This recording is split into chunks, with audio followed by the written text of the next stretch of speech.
I'm fighting for a basic human right. What's difficult and different is that we cannot come out. It's not a small minority, it's actually a very large population if you look in the larger scheme of things. It would be very stupid for any country, political party to ignore. I think it was time that our part of this community need to step up, speak up.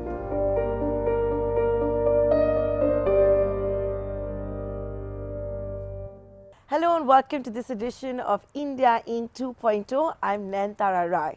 Today I have a very special guest. My guest today is Keshav Suri of Bharat Hotels. And we're not featuring him only because of his business acumen, but also because he's decided to take on a big fight, moving the Supreme Court to fight criminalization of homosexuality. Hi Keshav, thank you so Hi. much for joining us here on ET Now. Thank you for having me. Incidentally, we're coming to you from one of Keshav's nightclubs, Kitty Sue, which is at the Lalit, New Delhi. Keshav, it's a very bold step that you're doing. You know, you're fighting against criminalization of homosexuality. You've come out as an industrialist and you're saying this is wrong. You're fighting for your entire community. It's brave, right? It's bold. What made you decide to do this? Thank you so much for that beautiful compliment. I am I'm fighting for myself, to be really honest. Yes, I am part of a very large community of the LGBTQ, but I'm fighting for something that should be, in any case, not in existence, not in this day and age. I'm fighting for a basic human right. At the same time, I'm also fighting for something that I think that it would be very stupid for any country or political party to ignore. If you just go by statistics, in how we are the second largest population on the planet, therefore, in every aspect, we probably have the largest off. So if, let's say, heart disease, you will say that the maximum number of cases of heart disease are in India. Diabetics, the maximum number of diabetic cases are in India, and therefore it will be the same for the LGBTQI community. It's not a small minority. It's actually a very large population if you look in the larger scheme of things. What's difficult and different for them is that we cannot come out, and because of a archaic rule that existed of section 377, which of course came with the British, and not blaming anybody, we've had 70 more years to have gotten rid of it, but now I think We almost did when the Delhi High Court ruled against it, but then the Supreme Court overturned that. Yeah. But why did you decide to file a petition? Because, you know, it's already under review. The current Chief Justice did say that it's going to be reviewed. So why did Keshav Suri decide to take this step? You, of course, have the resources. The former Attorney General Mukul Rohtkey is your lawyer. Yes. So that was it, because I have the resources. That's exactly, you hit the nail on the head.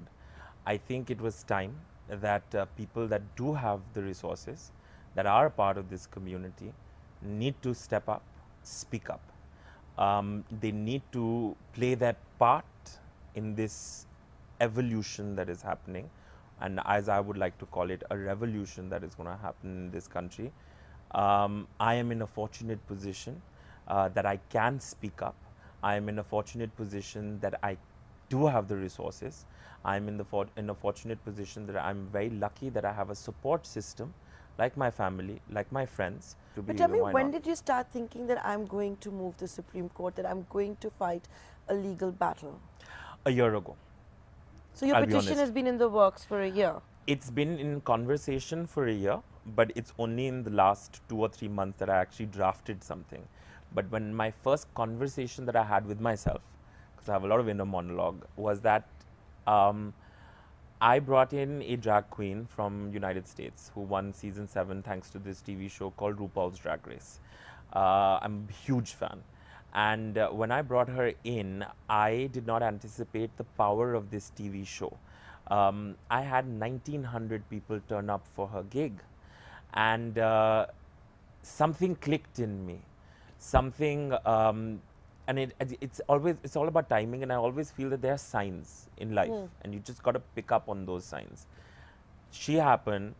Within a week, I was in a conversation in front of the Prime Minister of India called Narendra Modi. yes, it was something that was organized by Niti Aayog, Amitabh Kant.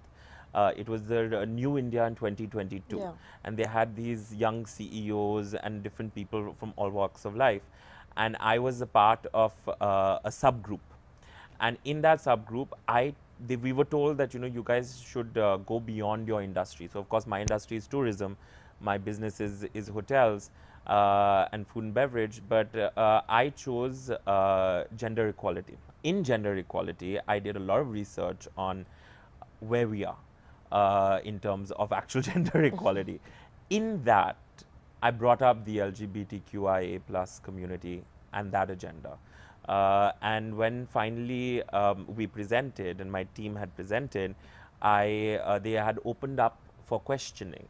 And so I got up and just said that, what can the public, and it's on YouTube, by the way, but I said, can the public and private sector do to mainstream a marginalized community like the LGBTQIA plus community? Actually, you know what? We've got that link from YouTube. Let's show it to our viewers. You talked about the deeply marginalized communities. What do you think the private sector needs to do to include the LGBTQ community, the lesbians, gay, transgender, and bisexual community, which is a very underrepresented and marginalized community in India? It's not an easy question, I guess, for a lot of people to answer. That's when I took upon myself that I'm going to answer my own question. I'm going to do something. I'm not going to be one of those people who's going to sit on the sidelines and complain about what things are not being done. That minute, I basically changed all my forms in my company from where it says sex of the person, male, female, other. As a company, we've been also very much ahead of its time. When my father passed away and my mom took over, the first thing we did was call it chairperson and managing director, not chairman. Then after that, I realized that there is a huge drag culture, which is completely different from transgender. Drag culture is basically gay men nowadays, gay men that dress up as women to perform. Yeah. They're singers, they're artists, they're various other sort of mediums that they use, but they use this medium of doing drag. And transgender is something completely different. They are actually born the wrong sex, and they transition to change their sex. Both of which communities, even though there has been a lot that has been done for the transgender community, as a society, we have not changed. We still think that they are beggars or prostitutes. I'm now working with insurance firms, by the way, especially in my own company, to insure same-sex couples, to insure kids born out of surrogacy, even for same-sex couples. But isn't surrogacy and adoption banned? I think it's going to take 2 years for that. But there is a conversation, yes. And when you say equal rights, that means right to marry, right to inherit, yes, equal financial insurance. rights. What about if somebody has a partner and needs to go to the hospital, and in the hospital you're only allowed to get your family, correct? How would you explain in a gay couple or in a lesbian couple? So I think there's a long way for us to go. And this is the case actually even in other countries. So if you look at United Kingdoms, United States, United Kingdom is the one that came up with Section 377. Yeah, exactly. So if you look at that, you know, that was the first step. Then after that, it was first getting rid of what is criminalizing the homosexual act. Then after that, it is about giving partial rights, then full rights. Now only, in fact, in United Kingdom, they've given the right to proper marriage. Earlier, it was a civil union that was allowed. So I'm hoping that we do it sooner Yeah. And are you going to do this fight alone, or do you think you could maybe tie up with the original petitioners like the NAS Foundation? Yes, so I am ready to tie up with anybody and everybody who's ready to tie up with me. And in fact, I have been in touch with the original 5 petitioners. It is with their consent and they're okay for me to actually file this petition. So I've worked with Saurabh Kirpal, who was a part of the original petition, Menika, Arundhati, and Ritu Dalmia is also a good friend. So everyone is sort of in connect with each other and with me for me to be able to file this petition. And I'm hoping that there are lots more. I would like more people to get onto filing this petition in particular, and any other petition related to the Yeah. LGBTQI plus community. Let's not forget that there is it's again a huge community, and if you just look at the pink rupee aspect of this community, then the benefits for any government is huge. Why? Because you can, let's look at it in a very simplistic form. I'm just giving you a very simplistic answer. I could be wrong. But a lot of the real estate hip and happening places in New York or London were essentially when the, in brackets, LGBTQI community moved in. Soho, you've got Meatpacking Chelsea, district, yeah. meatpacking district.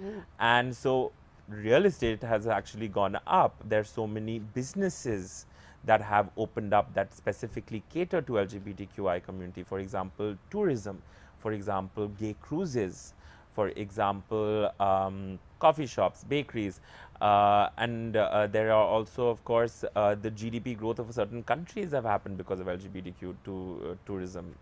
Brazil. In fact, Keshav Suri's petition before the Supreme Court actually talks about the pink economy. It talks about how globally there is a large pink economy that India is missing out on. We're going to have that conversation about the pink economy that Keshav Suri has cited in his petition of the Supreme Court after the short break. Stay tuned.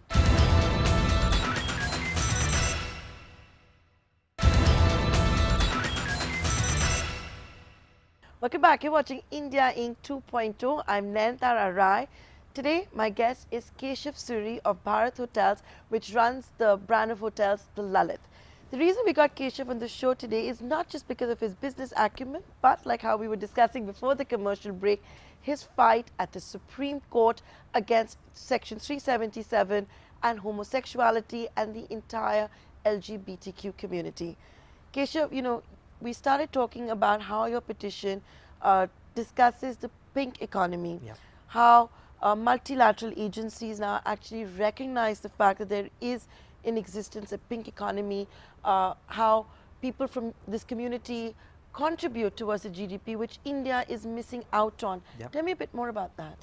So, the small example that I gave you already about when I brought Violet Chachki in and I had 1900 people for somebody that is on a TV show in United States just based on drag queens, mainly gay men dressing up as women. That should just answer us. That was just Delhi. Then I realized that there was a How much do you huge- charge for entry? I don't want to tell you that. Go on kirisu.com. Kirisu.com. Pricing varies. And then I realized that there is a huge drag culture in Bangalore. There is a huge drag culture in Mumbai. There is a huge culture for the pink dollar or the pink rupee in Calcutta and Chandigarh. You will not believe it, but I'm doing LGBTQ nights in Chandigarh. Doing research on this, there is a huge scope for the pink rupee. Israel, by the way, has been promoting LGBTQ tourism for years, and it's very smart the way they do it. And the only country in the Middle East to accept and want LGBTQ tourism. So have you pegged the figure that we're missing out on? Yes, in my writ petition I have, and I mean, listen, there's a lot more that probably, these are just facts that I've taken from, let's say, World Bank. I believe your Central petition Action. says 0.8 to 1.2% of GDP. Yes, because actually, you know what, it's probably more than that. I'll be honest with you. A lot of the LGBTQ people, they spend on themselves. They don't really want to have children, Some do, some don't. That's totally up to them. So higher disposable income. Exactly. That was my point. That it's higher disposable income and therefore more opportunities for them to travel, more opportunities for them to buy housing, more opportunities for them to run their own businesses. You said a big thank you to your family and support system. So, do you want to get candid? When did you know that maybe you are gay, and when were you ready to come out? Okay. Well, I mean, I think I always knew, and I think deep down in their heart also they knew. You know, when I was in St. Columba's in Delhi, it's an all-boys Catholic school. Even though it was a day school, not a boarding school, we were assigned roles that were female. And I played Mother Mary and God and whatnot. And then as we grew up, I started choosing those roles because first it was you were forced into it, and then second it was, you know, you elected. And so I was wearing, you know, my mom's sari, and she was getting me dresses, and my friend was making us shoes, and all the way up until grade 12 I was doing that, and I found that. Oh, till you were 16, 17 you were doing this? Yeah. Yeah. Yeah, okay. Till grade 12. Grade 12 I must have been 17, yeah. And I was leaving for Warwick. That's where I studied in the UK. And I was so comfortable doing that. And I think so, you know, it was always pretty much sort of known-esque, I guess. But when I did do my coming out finally, there was a little bit of, oh my God, you know, are you sure? And I was like, come on. But then once the initial apprehension got okay, because at the end of the day, I'm, you know, as cliched So how as old it were you then? 21. Okay. I was 21 when I officially came out.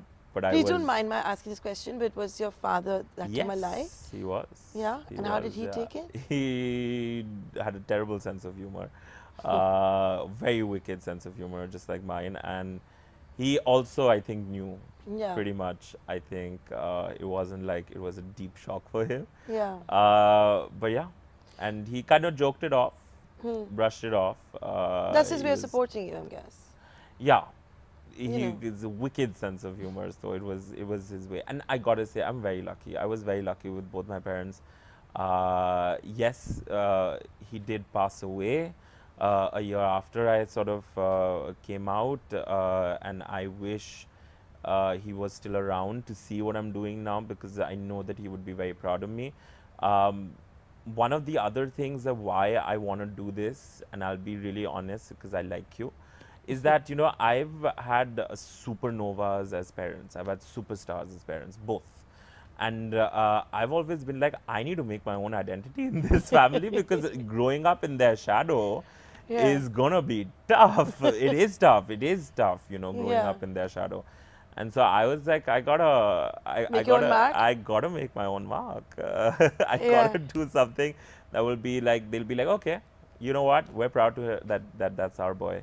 See, and you don't want it to be just in business. You want to do this by me. Is this your way of Everything. giving back to society? Yeah, it is. Again, I'm a very entitled person. I'm the wrong person to sit over there and say that I'm grassroots or I am, you know, down the line really helping people. But if I can do something, anything that is going to make an iota of a change. Now, I've got 3,500 employees across the Lalit in my entire organization.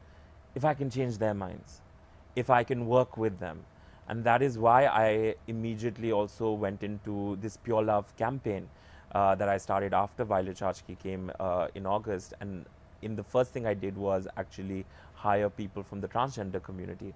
And it's so funny, stories came out that, not just stories came out, two of my members who were already working with me, and this is even before Violet Chachki came in, just felt so comfortable with Kirisu and me and the Lalit that they transitioned and spoke about it after they started transitioning.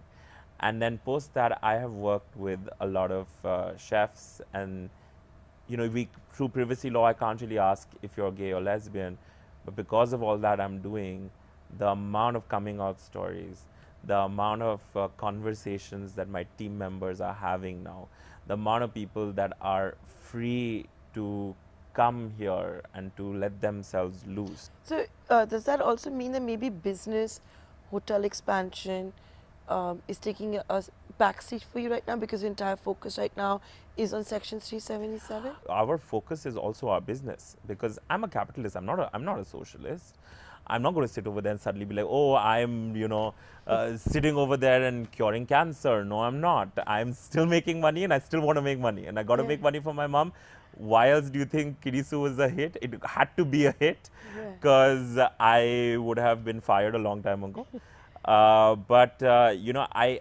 just seeing her energy levels and seeing my father's energy levels, even the day he passed, he was working in London, he was networking in London, he was that time it was, I think, Prime Minister Manmohan Singh who was Prime Minister, and he was basically in London for some event, and he came to see me. So, yeah, I can juggle.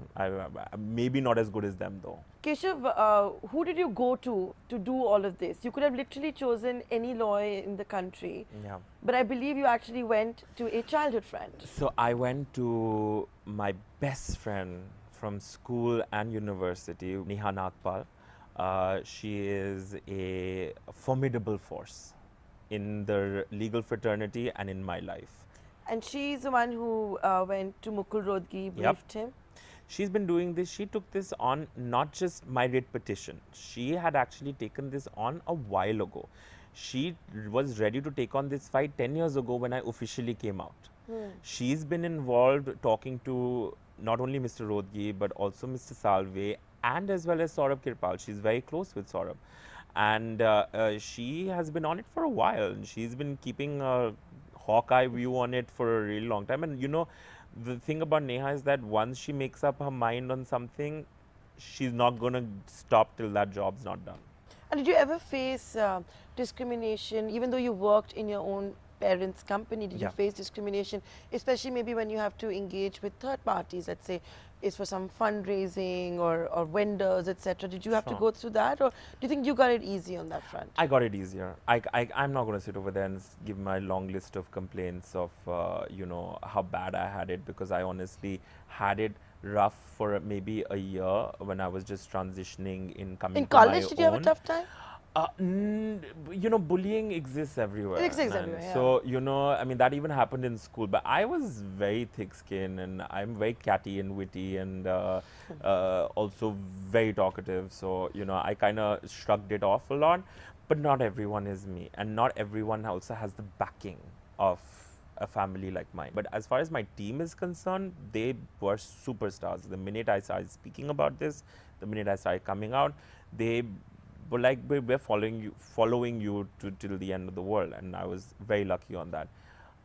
As far as companies not backing, well, I'm in a position now where I'm actually influencing insurers and insurance companies to take up this cause. I must say and give props and a shout out to RBS, Royal Bank of Scotland, Mumbai, out of their own internal accruals, is ensuring their same-sex couples and this and the other. So that's sort of inspired me.